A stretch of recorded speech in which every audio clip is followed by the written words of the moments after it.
Try this again.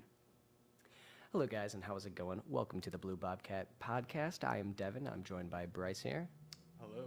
And we are kicking off the first episode of this podcast. So the thing that we wanted to talk about, we just wanted to introduce this podcast and talk about really what we're going to be talking about. It's going to be roughly an hour long. This one might be a little bit shorter, and we'll explain why in a little bit. But generally, they'll be around an hour, somewhere between an hour, 2 hours, in that range. Yeah. All right. So I'm just gonna kind of explain. You can kind of help me explain like what we're doing here. So we are both in a class, political communications, together, and for our final exam, we had the option of doing a political talk show kind of thing. And so that's what we're doing. So pretty much our goal here, it's called the Blue Bobcat because we are at Ohio University here. The Blue because we are both pretty liberal people. Yeah, I would say so. And then Bobcat because that is our mascot. So the Blue Bobcat is born, and that is that's kind of where we are. So pretty much we're going to be having some debates with people. We're going to be talking about the facts of some things. Talking about hot button issues, different things like that. And especially Donald Trump's presidency. Yeah. Because, he's obviously the leader of the free world right now. He has a big influence over these topics. So bringing him in here, I mean, I don't want to make this like a huge, like we should just shit on Donald Trump thing. Right. But it's definitely a big part of major politics right now. For sure. So 100%. If we're talking about politics, we can't really ignore these scandals. For sure. And right after I say I don't want to talk about Donald Trump a lot, our topic for the day is we are going to be talking about Donald Trump's White House. Not just him specifically, but his administration. Pretty much the entire administration. And like a lot of the crazy things that have been happening, not just recently, but pretty much for like the last 2 years. It's like just past the 2-year anniversary of him being elected, right? So being elected, yeah. That was about 2 years. So then he was in January of 2017. Yep. So. We're coming up on about 2 years now. Halfway through the term of Donald J. Trump. So, all right, well, let's just get right into it. So the first thing that I wanted to talk about was Donald Trump's effect on political discourse in the United States, and the kind of things that it brings to the table when you're talking politics with somebody who is on the right-hand side of the political spectrum. So I think in my one class, in my one political science class, we were talking about liberty and equality and how they're the two most prevalent and most important American values that we have. And I came to the realization that the main difference between Republicans and Democrats, right? So in my opinion, the main difference is equality. And liberty, right? I think both parties value equality and liberty to some extent. Right.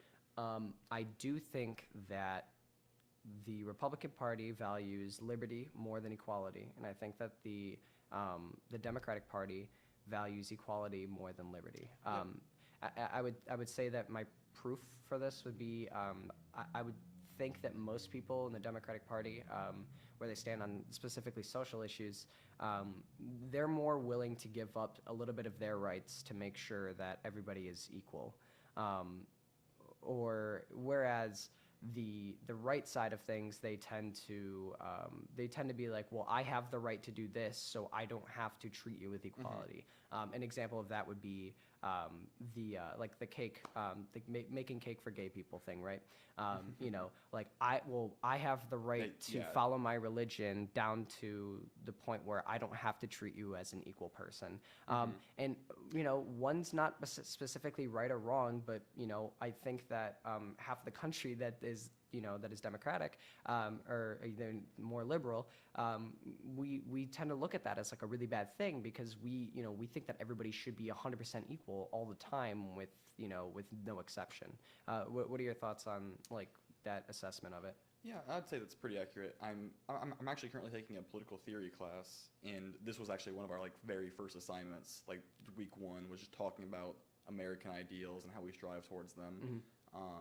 But like liberty, equality, those are two of the like primary values that Americans have. And I would say pretty much everyone has those values to at least an extent. Yeah, to some extent, for sure, yeah. The thing is that there's a lot of times where you can have both of those values, but they still conflict with each other at times. For sure. Like with that, with the cake thing that you mentioned, for that gay couple who was ordering the cake, by not being served, that's a violation of their equality in society and being treated as equals. Right. Whereas from the business person, from the baker's perspective, it's him practicing his religious liberty to believe in whatever he wants and to practice the free market as he sees. I mean, as a business owner, he thinks it's my liberty to choose who I can sell to. I think it's pretty important to even bring up that like you're impeding on if you like deny somebody from your business, whatever the business is, because they're gay and you're religious and you like see against that. I think you're impeding on that person's liberty too, because they don't have the liberty to go out and buy a cake because they're gay, and so there's some confliction there, right? Yeah. So that's like the main difference between the two of them, right? So now, as somebody who's on the left conversing with somebody on the right, the one thing that I'm realizing is there's a lot of deep state conspiracy theories, and it's mostly the right that seems to buy them. And the right will claim that the left, the Russia investigation is a conspiracy theory and all this stuff. It's like, okay, well, the Russia investigation has like over 20 indictments and 5 guilty pleas already, whereas like Pizzagate. I mean, there's so many crazy ones out there. I mean, Donald Trump himself is like creating conspiracies out of thin air. Yeah. The Puerto Rico conspiracy of how there was like this whole like group of people who were against Trump, and so they made this like educational institution faked these numbers just to make Donald Trump look bad because they're all liberals or something like that. And it was like the Washington State College or something like that, I'm pretty sure. Yeah. That like it's so ridiculous that people not only buy into this, but they add to it. They create more of it. I mean, it's already fake. So what's the difference if you're going to add a few more details? Right. It's kind of a mob mentality thing. I mean, if you have one person going off the rails saying that all of the typically credible media is actually a lie, once you have people believing that established media is not 100% honest, at that point you can just tell them whatever you want. And they'll basically go with it. And as they get afraid or whatever, they might see like let's say the midterm election, they don't like the results. It's after, I mean, if they've already justified that the media is incorrect, it's easy for them to justify that that their voter fraud was in play to allow the Democrats to win. And which is so funny. Like it's really ironic where they're like, oh well, Hillary Clinton is going to win because of all these millions of illegals voting in this election, and it's like, well, okay, but like voter fraud on a big scale has never been confirmed to even be remotely true whatsoever.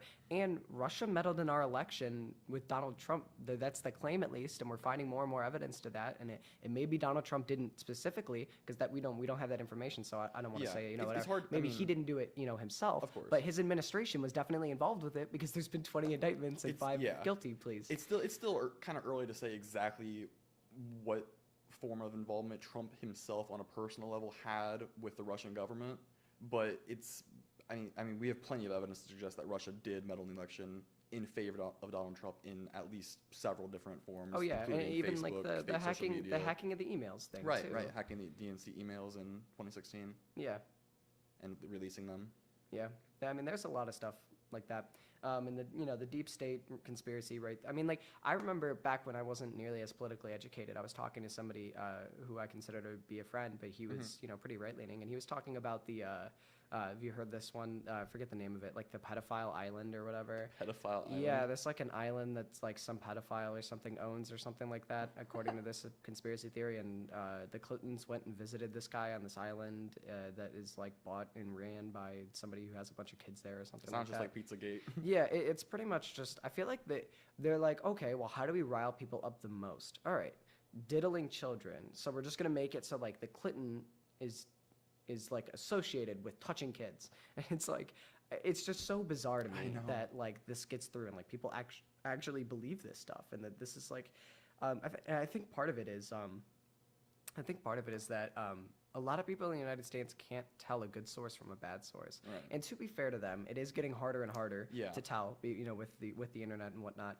and all the stories. I mean, that now come that we out have of that. hundreds of TV shows and Yeah. the internet, blogs, Right. everything. Well, it's actually, really hard to I'll tell even the say difference. that I'll even give TV the benefit of the doubt by saying that most TV news places are generally pretty accurate. I would say that most of like what I would personally consider most of what I would personally consider fake news mostly comes from online websites.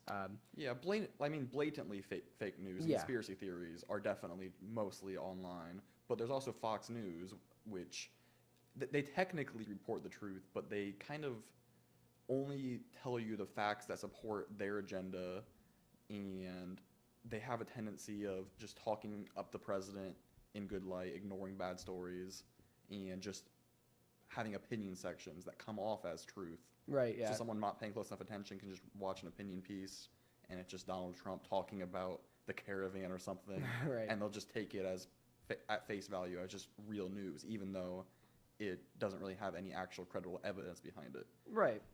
Yeah, I think that they definitely have a problem with reporting their opinion as fact. I think that it comes off as very reporting as fact, and I think they do it on purpose. I think Right. that it's definitely a purposeful thing. One of the things that I always remember about Fox News that I always thought was really funny, their whole thing where they said that Santa Claus and Jesus were both white when Santa Claus was based off of Saint Nicholas, who was from around actually the same region that Jesus was, and both of Right. them were from from places in the Middle East. Yeah, they were From Judea. Yeah, exactly. And it's like, no, they weren't really right. They weren't really white. They were pretty. No. They were pretty brown. Yeah. All right, so we can move on here to something a little bit more. Let's try to move to something a little bit better. Okay. Not better, but you know what I mean. Something different. We can talk about like the Donald, or we can talk about like Donald Trump fan pages. That's how I categorize them. These are the people that like Donald Trump was talking about, where he said that like I could shoot somebody in the middle of the street and my ratings would only go Yeah, up. Like these are the people who would buy these are it. the people. Like these are the people. I would assume that like Poll is kind of like that. Like on 4chan, Poll's like that. The Donald's like this a lot. It seems like the far right and this like love for Donald Trump all started, at least from my experience with it, I think it all started around Gamergate. Do you know anything about Gamergate? Or I'm kind of familiar with it, but it's been a while. yeah, basically, I mean, I know a little bit about it. So basically, like, there was this one woman who was like not in the gaming community at all, and she was like, "Oh, well, gamers are like really, really toxic, and we should do something to fix it." And gamers were like, "Shut up! We don't care what you have to think. Like, we're gonna do what we want to do." And it kind of started like this SJW, like anti-SJW movement in the gaming community. Right. And it got to the point where, I think where we are now, I would say the majority. I don't know if I want to say debates majority. have definitely since then. Internet debates, at the very least, since then have definitely been inspired by that. I would say. Yeah. Not so much mainstream media by any chance, but like, yeah, no, definitely. I mean, this is like like internet politics. People like Sargon of Akkad. People like what's her name? I forget her name. Laura Southerns.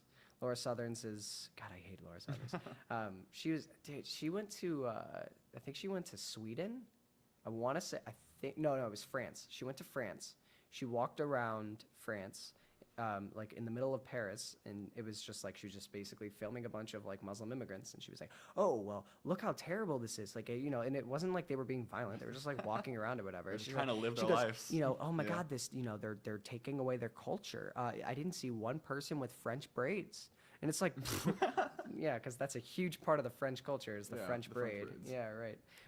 But yeah, and then she also like got like banned from France or like kicked out of France or something like that for like going on a boat and telling like boatfuls of refugees that they aren't allowed in France, even though she doesn't even live there. She's not even a citizen. She's insane. I'm pretty sure that's Lauren Southern. I'm pretty sure. I could be wrong there. I've never heard of her. But yeah, I'm like Interesting. 90% sure. Yeah, she's one of those. I'm super into like the internet politicians for sure. I'm really big on Destiny. If you guys haven't checked out Destiny, definitely do so. Very, very. I don't even think he's very, very liberal. He's very, very good at debating. He kind of shook up the whole YouTube scene because most of the YouTube politicians were on the right, and then you had like those, what people would consider SJWs on the left. Those people who, there's 400 and whatever genders or whatever, and like those kinds of people. And I'm not even sure how much I agree with the whole like more than two genders thing, but I'm pretty moderate with that kind of stuff. I think that like I don't know the way that gender is a social construct, right? Right. So I think that in our society, the only two genders that we really have like classifications for are male and female. And when I say classifications, I mean like how men act versus how women act. And when somebody considers themselves a man or a woman, they usually tend to act as a man or a woman, and that what I'm talking about when I say that is specifically with people who are transgender too. So when somebody's transgendered and they say that I'm male or female, they're saying that I do these things that females do, and like I was born as the sex of a man, yeah. but I'm identifying more with the female exactly. gender. Yeah. And I think I feel like it's really hard to identify yourself with something that we haven't really had. So like identifying yourself as like gender non-binary, Like non-binary, and that that's really weird to me. Like we've never I mean, I guess you can. Like, I don't really have like a problem with it. I would never like put a law against it or anything like that, right? I don't understand that, and so like I don't really get on board with all that stuff. But I also don't think that we should be stripping away these people's rights. Right. I mean, I'm not super involved in the LGBTQ plus community, but I mean, I have no problem with people identifying with whatever they think they identify with, of course. For sure. I mean, I perfectly understand. I mean, so far, I perfectly understand transgender. You're born in the male sex, and you identify more as the female gender. So you go through, I don't know, therapy. What do they go through? Like therapy, hormone. Oh yeah, hormone so I think the like you're talking about like during transitioning and everything. Right. The one thing that so before you transition, they make you go to a doctor where they explain the whole procedure to you, and then this is from what I understand at least. Then you go to a therapist, and then they talk to you about it and make sure that you're really for sure like you want to do this. This isn't something like a I don't want to say like a phase, but they want to make sure that you're like actually dedicated to it, and this isn't something that's gonna like completely ruin your life because you decide that you don't want to do it later, right? That's fair. Yeah, but I mean, obviously you can't wait too long, or else. I mean, I think you need to do it before puberty for it to actually be effective. It's not true. Be more effective. If it's more effective, right. But I don't know how I feel about like 13-year-olds and 12-year-olds getting sex changes. I think that you haven't experienced enough of your life yet to really understand all of that. I think that I don't know. I think it's really, really hard for anybody who's like under 18. And I don't even want to say that. I think if you aren't at least like in high school, I think it's really, really hard to make those decisions. You haven't been out on your own. You haven't been living on your own, and I don't think that, sure, maybe this isn't something that, you necessarily need to do before understanding what gender you are. And like I said, I don't really know a lot about it because, I'm straight white guy, I don't know anything about I don't really know anything about like what goes on in your mind. But it seems weird to me that, only being alive for 11, 12 years and then making this huge life decision that's pretty irreversible. I think that I would personally just like if I had a kid who wanted to do that, I would like really encourage them to take a lot more time, and if they still want to do it later, then yeah, for sure. I would highly encourage them to like start thinking about it. For sure. And I think that if you're going to if you are switching and you want to start like dressing and in the other way, identifying without like a surgery, without the actual transition for sure, then definitely 100%. Yeah, I'm 100% okay with that. Yeah. I just think surgery is a very, very, very life-changing thing. And I think that it's a really hard decision to make when you're prepubescent. But yeah, anyway, so we're getting really off topic. Yeah. Anyway.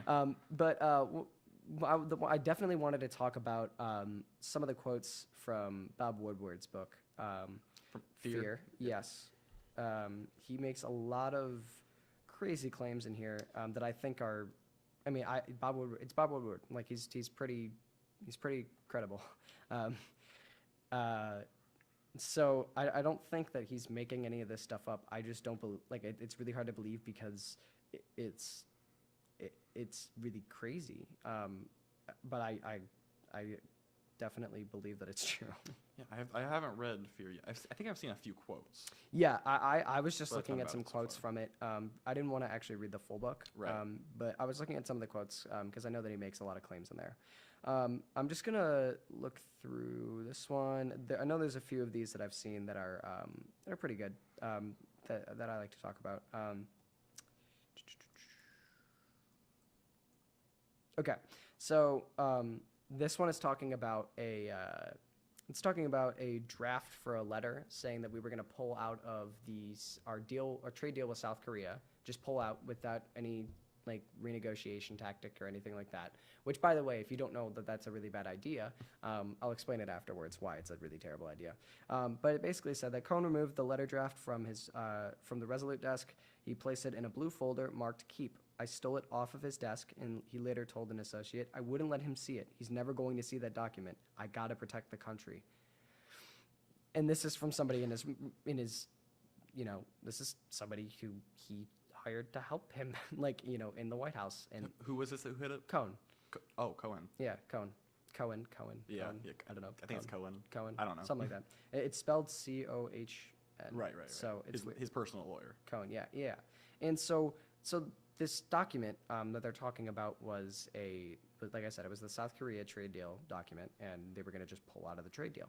And the reason why this is a really bad idea, so the reason why, we aren't really, as Donald Trump would put it, we're not winning the trade deal with South Korea, is because we're not winning it with basic economics. We're winning it by, so one of the big things that South Korea provides to us is it's right next to North Korea, a place with, high, a pretty high radius, potentially nuclear weapons. Right? Yeah, I would say it's for sure a country that is threatening to the United States. Yeah, that we need for to keep sure. an eye on. And so what we do is we actually, part of our trade deal is we actually have military bases located in South Korea.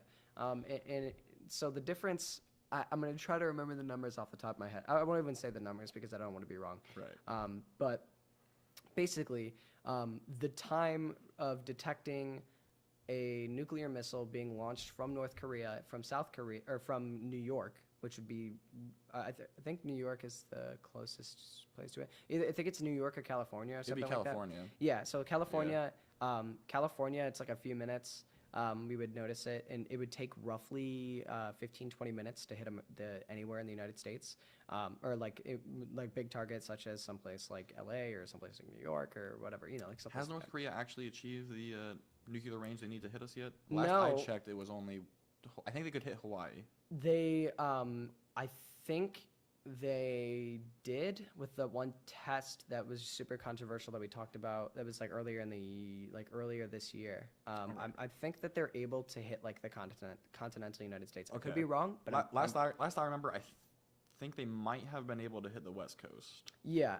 So I'm pretty sure. Yeah, I'm pretty sure that they have the ability to hit the United States. But even if they don't, if they hit someplace that, But still, they are a working U.S. on territory, it. They are working on it too. or someplace like Puerto Rico, which is a U.S. territory. That they're part of the United States. We have to protect them because they are technically Americans, right? Of course.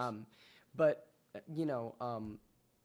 anyway, so it would take a few minutes, and then it takes roughly 15 minutes to reach somewhere in the United States, right, or some United States controlled territory, right? But with our military bases in South Korea, it's 12 seconds that we can detect it, which gives us way more time to act on it and try to do anti-missile, things like that to try to make it explode in the atmosphere rather than on U.S. soil and killing a bunch of people. It's kind of scary to think that even just that 2-minute difference in detection time. Oh yeah, for sure. I mean, that could be life or death changing. For sure. And both of us have a background somewhat in technology. Right.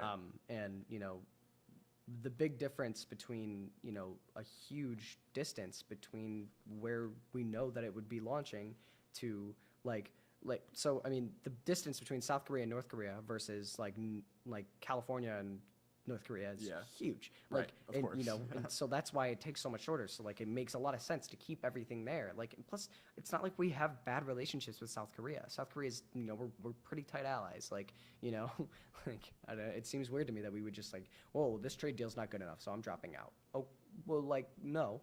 And like, obviously, people who didn't think that it was, there was a lot of people in his own administration who thought that that was a really bad idea because Cohen snatched it off his desk and hid it from him. And he said that he won't see the document again.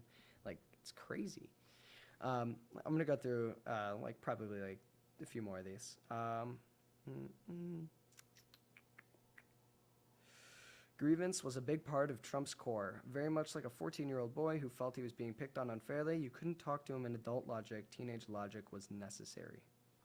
It makes sense. Yeah. I think that that's really dangerous that we have a president who can't have an adult conversation. I mean, it's been proven that he can't even defend his own points. I mean, people ask him about things. He flips on them immediately. And it's not even flipping, but he avoids it. He avoids, forgets. Yeah. I mean, even with the whole thing with like CNN. Oh crap! What's the dude's name? The CNN reporter. Yeah, Acosta. Acosta.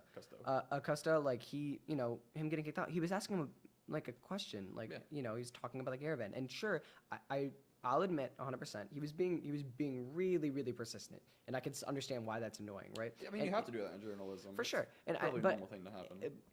But when the president, the person speaking tells you to stop speaking, and like they're switching topics, right? I can understand why somebody would go up and grab the mic from you, like, hey, he doesn't want you to talk anymore. Like, I get that, right? I get that. But the whole thing with the White House releasing InfoWars edited footage, or footage that InfoWars has released that it's been like very. They tried to justify their own actions by finding a fake video that specifically speeds up certain frames of it, specifically so it looks like Jim Acosta is being violent to the intern, whereas he's really just trying to hold onto his mic. Right, yeah, and I think he puts his hand on her to like stop her from grabbing the mic. Like he doesn't even.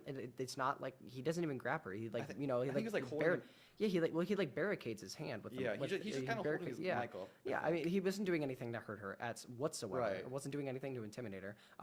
And he definitely should not have been banned from the White House for this. I think that's a really ridiculous thing, and it's a really big problem. It's a part of a bigger problem, right? Of Trump's attack on the press, which I definitely wanted to get into because Trump's attack on the press is really, really not even just unprecedented, but I think it's a very, very dangerous thing for the United States. I think that it's very, very, I don't want to be like the typical lefty bringing up just like, oh, Donald Trump's a fascist, but he's got a lot of fascist tendencies. Definitely authoritarian, at least. Yeah, at the very least, right? I mean, he's silencing news outlets and discrediting them to make it so that, a lot of people don't even listen to these people. I mean, I was talking to my roommate. My roommate's a pretty solid Trump guy, and obviously he couldn't come today because to talk about it. He's not here. He went home. Yeah, he was like, well, I would never listen to CNN. Why? Well, because CNN it's fake news, dude. Okay, can you give me 2 stories that they got wrong, like off the top of your head? You have like a really strong opinion on it, but you have no. I know it's so scary how Trump can just flat out say this news is lying, and 40% of America will believe without question. People are like backing him up with the Puerto Rico thing too, and that one blows my mind because it's completely unbiased. It's a college research project, or not project, but like a college research study. Like, and sure, the numbers aren't exact, but I would assume that they're pretty accurate. They were pretty confident that they were really, really accurate.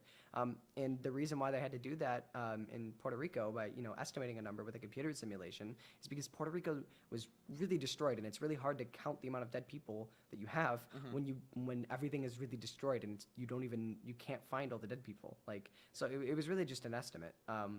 But he took it pretty literally and was just like, it's fake news, it's all made up to make me look bad. And that's insane to me that he would discredit a college research project or study, whatever, because you don't like it. It just seems like whenever anything's not going his way, he just says, no, that's a lie, and then just tries to fabricate his own evidence to make himself look good. And right-wing news outlets, YouTube, Breitbart, Fox News to an extent, InfoWars, they'll all pick it up and talk about it. I just want to clarify something for you because you made it sound like YouTube was like a far right. I mean, of course outlet. Not, but I mean YouTube channels. Right, yeah. There's like YouTube channels, right? I just want to. Of course, like the right wing YouTubers, like you were talking about earlier. Right. I just want to clarify so nobody thinks that you're talking like YouTube not, is like not a right wing. Not Google. I watch a lot of lefty stuff on YouTube. But, me too. But yeah, no. I mean, it's really crazy that like all this stuff is happening. I mean, another thing that I want to talk about is the amount of people that he's let go from the administration is completely unprecedented at all, like in general. And then the people that he's putting in there, like you're thinking like, no shit, it didn't work out. Like, I mean, the dude who's the one thing on John Oliver that he was talking about, the one dude who's I forget the exact name of the office, but it's basically like like he makes sure that all the safety regulations and stuff for oil rigs out in the oceans are up to date.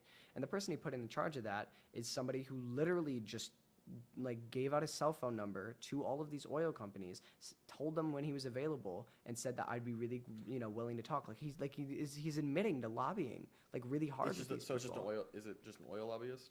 Yeah, well, he's getting oil. Like he was actually oil. Yeah, he was actually an oil lobbyist before, and now he's taking money from the oil lobbyists to inspect them. To change the safety rules. To change the safety standards, which is a huge thing. Obviously, is going to be in some way that benefits the oil industry in some way. Yeah, maybe by making lowering safety standards, make it easier and cheaper while doing for sure. Yeah, I mean when safety standards were lower in the United States, in general, I mean we had like kids working in shops and stuff like that, and there was we had lead poisoning. Yeah, right, exactly. Like there's a lot of problems. I think that the more safety that you have, I mean obviously it's better, right? And I mean that's why we have OSHA. I mean you can look at the statistics after OSHA was established and started being, implemented, the amount of workplace injuries have gone down significantly. People are talking about how much they hate OSHA because, it interferes with their job or whatever. But it's like, dude, listen, OSHA's working. It's like, and it doesn't really cost that much money. They kind of just make like, hey, this is what you can and can't do. And then they have like inspectors who come out every once in a while. It just keeps the workplace a little safer. So right, yeah. You don't get hurt on the job. Right. That's about it. So what do you think of the? I know we were talking about this more in POCO, but would you want to go through with the whole thing with firing Jeff Sessions and? Oh yes, firing Jeff Sessions. Man, what was that, like a week ago now? It was a few days ago. It might have been a full week ago. I think it was. It was at some point last week, right? Like I think it was the day after midterm. Okay. Right. Okay. Yeah. So anyway, Trump following the midterm elections where Democrats took out the House, the very next day was the press conference, of course, where the Jim Acosta thing happened. Mm-hmm. And I think within an hour after that press conference is when we received word that Jeff Sessions has been fired and replaced with Matthew Whitaker. Mm-hmm. And the significance of that, of course, is that Jeff Sessions recused himself from the Mueller investigation, and by recusing himself as the Attorney General, it made the Deputy Attorney General Rod Rosenstein in charge of the Russian probe. Mm-hmm. Rod Rosenstein, has been cooperating with Mueller to the best of his ability this entire investigation, and is basically the one leading the entire investigation. Mm-hmm. And Jeff Sessions' recusal from the Russian probe is what made it so he had no say in it. Mm-hmm. But by firing Sessions and appointing Matthew Whitaker as Attorney General, Matthew Whitaker is not recused, which means he now supersedes the entire investigation.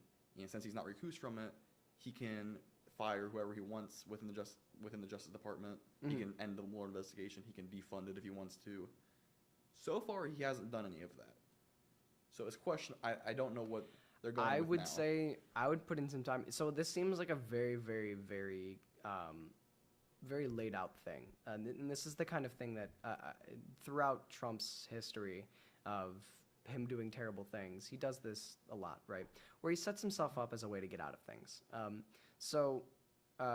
Back in the 80s, I believe, he hired a bunch of illegal immigrants to build a building for him, and then talked about, well, I didn't know that they were illegal, and I didn't technically hire them.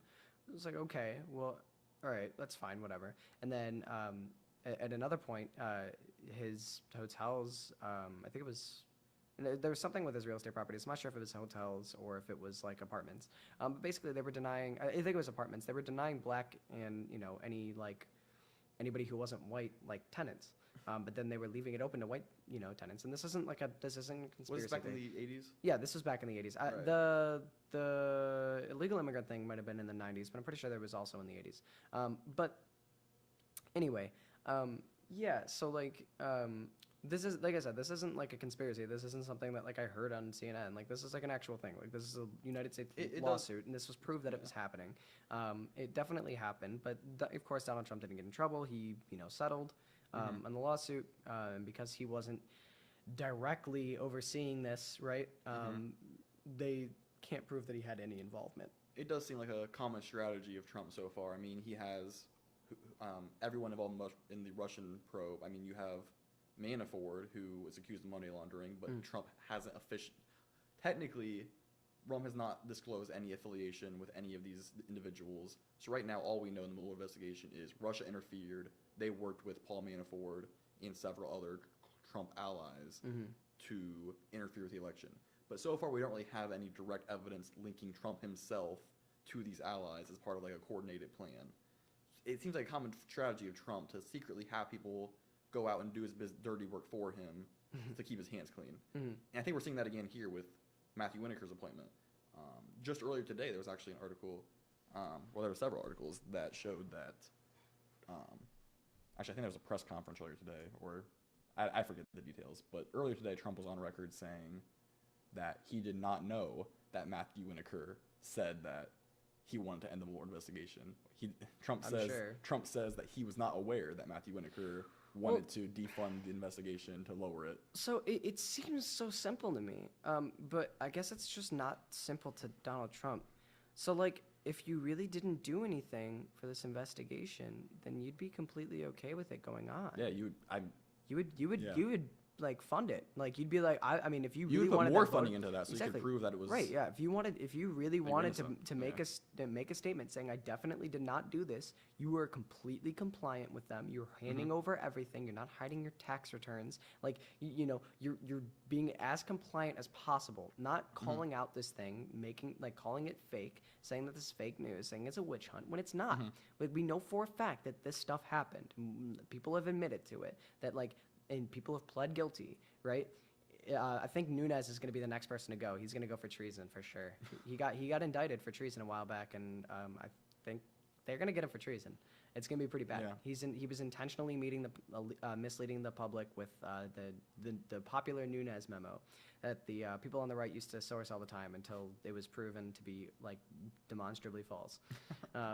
But yeah, so Nunes got indicted, and he's gonna hang for treason, basically. What's scary is just how much about the Mueller probe we don't even know yet, because officially Robert Mueller and his team have not released any information about the investigation yet. Everything we know about who's been indicted and everything, these are directly from the people who've been indicted's legal team or just through actual court cases. Right. Mueller probably has information we won't know for years behind him. Probably, yeah. I mean, I don't see. There's a potential that this investigation gets delayed until after he's out of his presidency, just to protect it. I mean, I think the Iran-Contra scandal took about 8 years, right? Yeah. Or so to investigate. By then, Trump could very well be out of office. My favorite description for the Russia investigation is John Oliver. He calls it the stupid Watergate. Oh yeah, I love that. It's kind of true. I mean, it's just really dumb. And also, I mean, we know for a fact that Trump indirectly, of course it's indirectly, right? But received money from Russian officials. The Russian spy. I don't know if you remember her, the orange-haired woman. I'm not sure. Okay, so this was over the summer. Orange-haired woman was an actual Russian spy. Came to the United States. Was married to this guy who was pretty good with political campaigns. Worked specifically with the right. Basically, she was sleeping with people with the NRA to get more, get higher up into the NRA and things like that, and into these different right-wing interest groups. Yeah, exactly. Yeah. And so basically she was making these huge donations, and we know that she was working with the Russian government. She didn't have a job, which means that she was getting the money from the Russian government. She was giving it to the NRA, who was then in turn giving it to Donald Trump. So the Russian government was funding, Donald Trump in one way or another. Indirectly, of course. The real question is just, does Trump know about it? Of course, but that's when it gets really, really interesting, right? I mean, because he almost has to, but we don't have any official evidence of it. No, but we have evidence that he knows about her. They've had conversations about Russia specifically and about the Russian government, but we don't know for sure that they had conversations about this as what they were going to do. Okay. Right. And then I think that's why Trump got really mad when the Russian investigation announced that they were going to start looking into the Swiss bank accounts. That's why he said that. I think his quote was, "That's bullshit." Right? That was his quote, which usually does not mean that's doesn't mean that it's going to have a good turnout for you there, buddy. Yeah. I meant to bring this up earlier, but I know when we were talking about we were talking about how this is his supporters just blindlessly following the news. Yeah, for sure. Yeah, they're 100%. How his actions of working with Putin, yeah, potentially working with Putin, and everything, it's all it seems unprecedented, and like you said earlier, stupid Watergate. Yeah. That's actually pretty accurate. Right. But one of the biggest, what Trump's actually done so far, or has been being accused of, what the investigation's been about, it's actually very similar to the Watergate investigation in a lot of ways. Mm-hmm. Like, the investigation with Nixon ended shortly after Bloody Saturday, or what was it? Saturday Night Massacre, that's what it was called. Okay. That was, basically Nixon was in the same scenario Trump's been in, where he had a special counsel, where the Attorney General was overseeing an investigation led by a special prosecutor who was just investigating his ties with the Watergate investigation. Under Nixon, he was trying to end the investigation for a while, but his Attorney General and their staff would not go along with it. They want the investigation to keep going. Mm-hmm. It all kind of went to shit, I would say. Yeah. On Saturday Night Massacre, which is the night where Nixon just straight up fired every single person in the chain of command in the Justice Department until he got someone who would end the investigation for him.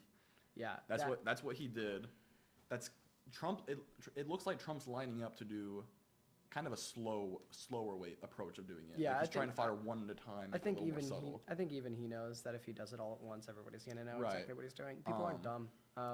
I don't think people back then were dumb either, but I think Nixon was just out of options. I think one of the biggest differences we're seeing between Nixon's time and modern day is just how much the media has changed and how it's created such a big divide between us. Like, back during Nixon's time, you had 3 major cable TV shows, like I think NBC, CBS, and I forget what else. Mm-hmm. But it was just early new cable news when you had like 3 channels. And then, of course, there was some print media, but it was mostly like New York Times or local news. You didn't really have the emergence of right-wing media for a while. Like, National Review was just coming out around the time, and they were in support of Nixon, but they weren't really big yet. So, like, most of America had a pretty united understanding. They were all getting their facts from the same places. They all had the same set of facts that they understood to be true going into discussions about stuff like this. Right. Nowadays, we have several TV news stations, some of which are just opinionated, like Fox News. They just go all in on opinions. You have like Breitbart, you have InfoWars, you have The Donald. Right now it's possible for someone to get their news exclusively just from far-right conservative blogs and talk shows. Oh yeah, whereas for sure. you definitely could not have done that before. And as I was telling you before, I actually did post something on the Donald, just trying to look for some people who were liking Trump, and I got a few replies on there. I'm actually about to check right now to see if I got any more. But places like I did get some messages. Okay, cool. Oh, yikes! My post got removed, even though I had a bunch of upvotes, and I was just because, well, it's actually funny. So anytime you post anything that looks like it could potentially be a left-wing post on the Donald, it instantly gets taken down. And mine was I'll even read the post because I think it's pretty reasonable. And I wasn't trying to start any arguments. I was talking about talking to people. I said, I'm doing a political podcast for my political communications class, and I need somebody who supports Trump to hop in a call with me and my friend to talk about Trump. You guys love the dude, so I figured I'd go here to find someone. This is a last minute, as we have the studio booked in a half hour. It most likely be a short debate around 5:30 EST, and we'd love to talk to, and we would talk to you through whatever voice service you prefer, right? So. Mm-hmm. Pretty simple. And you were actually getting upvotes and stuff before. Yeah, I have like 20 upvotes, and and it was like less than 20 minutes or something like that. Let's see. I posted it it was an hour, and I got 20 upvotes or something like that. And it's been going up and down, 177 views. I got a bunch of people who were talking to me. I got a dude who wants to talk like now who's like giving me his stuff, like to talk about it, like his like Discord information and stuff like that. And so obviously, so we'll talk about that now, I guess. So originally, what we were planning on doing is getting somebody in here to debate with both of us, Donald Trump and whatnot. But we are in a podcast room that we don't know how to work. And so we got to the point where we know how to record audio. We don't know if we can even install, I don't know if we can even install Discord on this computer that we're using to record. There is a web interface. Huh? There is a web version of Discord. Oh, that's true. Yeah, I could use the web version of Discord. I could get the sound through Audacity, but I'm not sure if I can record the sound coming from my. I don't know if I can record the sound coming from the computer and the microphones at the same time. Yeah. Anyway, I don't want to get into too many We'll like get into it next of time, the kinda running technical on time right now, difficulties, but right? Yeah, we're pretty short on time right now, so I'm just going to try to wrap it up by explaining what we're doing next episode. So we do want to actually bring on other people and debate. That was one of the things that I was really looking forward to doing, instead of just having this be like an echo chamber of us just agreeing with each other, because we don't agree on everything, but we agree on most things. We're right? on the same side of the Yeah, so it's a little bit dialogue, so- easier to talk and like agree with you, right? But I think that we next time we're just gonna bring somebody in who's Trump supporter, and we're just gonna do a full hour of talking to him. I'm gonna try to we should come up with a list of things that we can talk about specifically. Probably get in a call with them before, go through everything. We can get like a list of questions. Yeah, list of questions or just topics that we want to cover. I don't want to make this like a 2-on-1 kind of thing, like super hard. So like we're probably gonna be like we're gonna try to keep it a little bit more civil, but it's gonna be pretty blood sporty because that's the kind of stuff that I love, and I love being a part of that. I'm not you probably okay with it. I'm okay with it. Yeah. I mean, we're not going to be like, screaming obscenities at each other or anything like that. Well, I mean, maybe. Who knows? I hope not. Yeah, I mean, you never know. But like I said, it's for a school project. And so, like, we just wanted to make it something interesting. I've always wanted to do something like this. So, yeah, we've been able to do that. I feeling good about wrapping up here? Yeah, I'd say so. All right. So, thank you guys for joining us on the first episode of the Blue Bobcats. And make sure you guys tune in next time. And we will see you guys later. Yep, we'll see you next week. Yeah.